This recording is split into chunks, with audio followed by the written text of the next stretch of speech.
खुलुमबाय लोगोफोर नोंथांमोनखौ आंनि चेनेलाव आं गोबाव समनि उनाव आं दिनै बरना लाबाय दिनै आं गोबां माखासे देहानि माखासे एसे उसुबिदा जादों आंहा स' आं नोंथांमोननि गेजेराव भिडिअखौ लाना फैनो हायाखै बेखौ आं नोंथांमोननि गेजेराव सिमान खालामबाय मा बेराम जादों आं नोंथांमोननि गेजेराव एसे उनाव खिथाना होगोन खिन्थु नैबे भिडिअआ गुरुत्व बिराद गिदिर मोनसे साननो गोनां बाथ्रा ओंखायनो आं बेखौ रायलायना फैबाय नोंथांमोना बे भिडिअखौ जोबजासे नायखांनायनि उनावहाय कमेन्ट खालामनो हागोन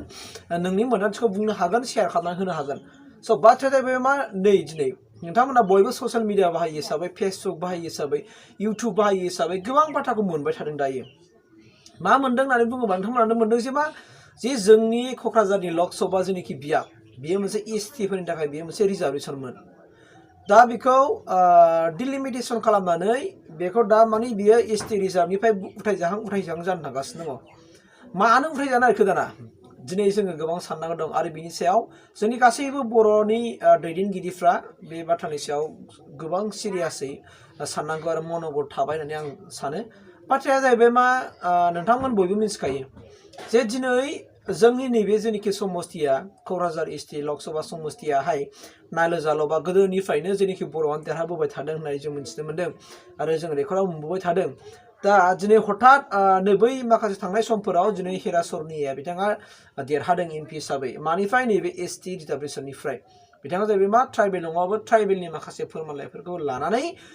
दिनै बे देरहासार जालांनो हाबाय नाथाय दा डिमिलिटेसन जानायावहाय मा जादों नोंथांमोना मिथिगौ जेनेखि बेवहाय जेखि एसटि रिजार्भमोन नाथाय बे दा एसटि पपुलेसनाव खम जाबाय बावहाय माने अना एसटि मानसिफोरनि पपुलेसना बारा जाबाय स' बेनिखायनो बेखौ दाननांसिगौ थारमाने बियो मा जासिगोन बियो रिजार्भ जानाय नङा बियो आनरिजार्भ थांसिगोन बियो एबा जेनेरेलाव थांसिगोन बियो दाना जेनेरेलि जुदि जायोब्लाथ' मा जाबावगोन दाना दा बिनि दायनिगिरिया सोर जाखो जों सोरखौ दाय होनो दाना दानि थाबाय थानाय सरकारखौ दाय होनो ना थांनाय बिटिसि सरकारखौ दाय होनो ना बिनि सिगां जायनाखि बिएसएआव खामानि मावदोंमोन बेखौ दाय होनो ना सिनियर बर'नि जायफोरनाखि बै समनि दैदेनगिरिफोरखौ जों दाय होनो दाना सोरखौ दाय होगोन दाना जों मोनथियो बयबो आरो बेखौ बयबो बे एकदमबारे गुदुं आरो गुसु मेलेमजों जों बयबो साननो हाखायो मिथिनो हाखायो बुंनो हाखायो जे मा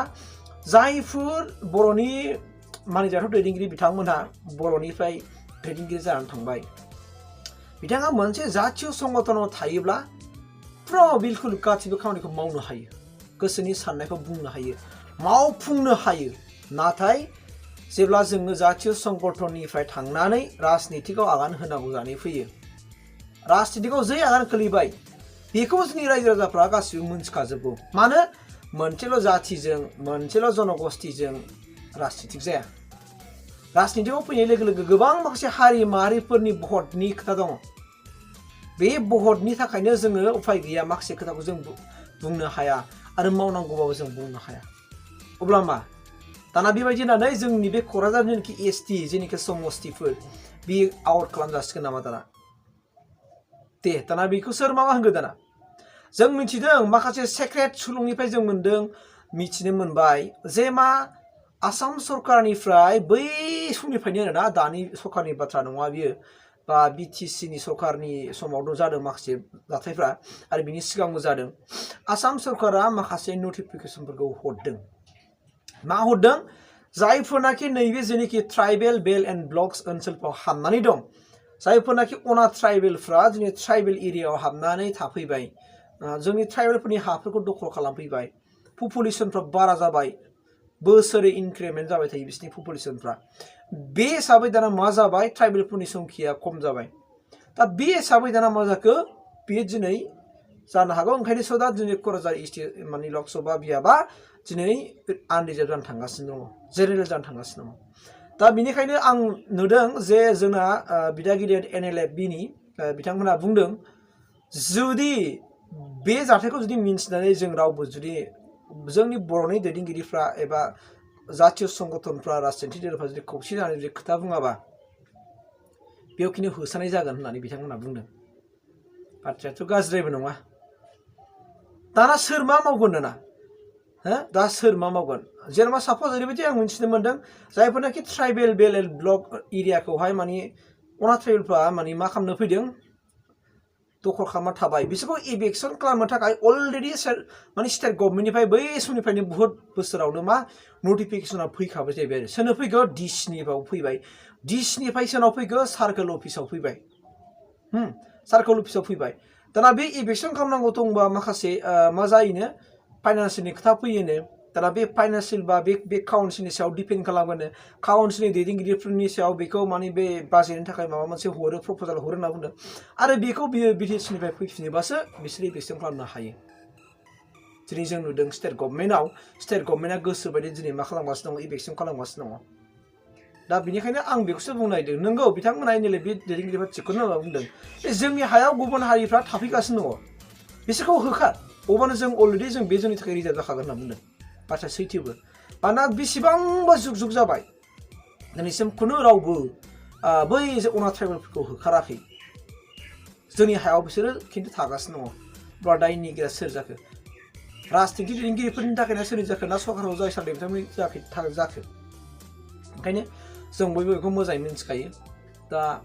बे हिसाबै जोंहा मोनसेल' जानांगौ जों बाहायखौनो गावजों गाव बखिलायनांगौनि गोनांथि गैया होननानै आं सानो मानोना गोबां माखासे दिनैनि जेनाखि बिटिआर गभर्नमेन्टआव जायफोर मावदों बिथांमोनाबो जातीय संख्रमबाय थानाय मानसिखा आरो अस्त्र संग्रामनिफ्राय फैनाय मानसि गोबां दङ स' बिथांमोनाबो दिनै नांदों आरो बुजिदों आरो बिनि सायाव इनिशिएटिभ लानांगोन आरो आं मिथिनो मोन्दों एबा आं बुजिदों एसे जे जानांगौ बियो मोनसे पजिटिभलि जागोन होननानै आं सानो जेरैबायदि जेनाखि हास्थायदों बेफोरबायदिनो जाफुंगोन बायदि होननानै आं सानदों आरो बेवहाय बांद्राय मा होनना बुङो बांद्राय बियो माने गुफुं होयोबा हले निस्सय माबा मोनसे प्रब्लेम फैनो हागौ बायदि आं मोन्दों ओंखायनो आं मिजिंथिदों आरो इसोराबो जा खालामो बेयो जोंनि थाखाय खालामगोन आरो ट्राइबेलफोरनि जेनाखि रिजार्भमोन बे क'क्राझार लक सभा बिजाबा बियो ट्राइबेलफोरनि जाफुंखागोन आं बेखौ मिजिंथिबाय स' नोंथांमोनहाबो दिनैनिफ्राय सामोल होदो जे गाव गावनि जेनाखि हाफोरखौ जानला मोनला गुबुननो फाना आरो जे जायगायाव जोंनि बर'फ्रा दिनै गुबुनफोरनि सिं जानानै दङ बिथांमोना बेस्राफोर बर'फ्रा मेजरिटिमोन बा गुबुन जोंनि जेनाखि ट्राइबेल होननानै जों मिथियो बे ट्राइबेलफ्रा मेजरिटि दंमोन नाथाय बिसोर माइनरिटि जानो थांगासिनो दङ मानोना बे खाथियाव लोब फैनानै बै माखासे जनजातिफ्रा जोंखौ माने सै खालामफैबाय नां खालामफैबाय दिनैबो थानो सुखुबायदि दाउ अमा बोरमाजों ओरैबायदि गेन खालामना होबाय नाथाय जों ट्राइबेल मानसिफ्राथ' बिदि थानो बायोना स्पेसियेलि जों बर' मानसिफ्राथ' बिदि थानो बायो स' बेनिखायनो बेखौ दोरनानै गुबुन मोनसे जायगायाव थाफैबाय दा जानो हागौ बिदियावनो दिनै बिथांमोना ओरै नारबोबाय थानो बोलो मोनबाय आरो आं मिथिनो मोन्दों दा आथिखालाव गोबां माखासे शिलंआव होखारजानाय अरुणाचल ना डिमापुराव होखारजानाय बै माखासे मुस्लिमफ्रा जोंनि आसामाव हाबफैबायनो आसामावल' नङा आसामनि जोंनि बे मोनब्रै जेनाखि डिस्ट्रिक्ट क'क्राझार चिरां बाक्सा उदालगुरि बे जायगायाव दंफैयो बिथांमोना हाबनानै दंफैयो अब्ला मा जागोन दाना बेखौ थ' बिनि सायाव जों बयबो दाना मेगन नोजोर होलायनांसिगोन होननानैसो आं सानो आरो आं खावलायो अननानै जों बयबो सांग्रां जालायदो जेन' जों जाति हिसाबै जेन' स्पेसियेल थांनो हागोन जेरै गुबुन जोंनि एसटिफोरनि गेजेराव जों नोंथांमोना मिन्थिखागौ बर'फ्राल' बिराद माबा रल लागासिनो दङ गुबुन माखासे एसटिफ्रा मानि मा होनना बुङो बारा बिफाव लायाखै आरो ओरैबायदि मोनसे कनफ्लिक्ट जानो थांगासिनो दं बायदि मोनगासिनो दङ जे मा 6 जनगोष्ठी एन्ड बड' एसटि जानो हागौ दै जेनेबा थाखानाय एसटि जानो हागौ खिन्थु थाखानाय एसटिनि गेजेरावबो बर'आ मेन रल लादोंना लायाखै लादोंना स' बेनिखायनो बै 6 जनगोष्ठीजों बर'फोरजों मोनसे क्लेसिं जानो थांगासिनो दं बेखौ थाल ला आरोना ओंखायनो जों गोबां सानै हयै खोथाफोरखौ जों बुंलायनांगोन अब्लासो जों पजिटिभलि जों देरहासार जानो हागोन ओंखायनो आं नोंथांमोन बयखौबो आंनि गोरबोनिफ्राय आरो नैबे बिटिआर इन्फ'स्ट'रि चेनेलनि गेजेरजों नोंथांमोननिसिम आं आखाइ खबजोबनानै आङो खावलायहरबाय थेंक इउ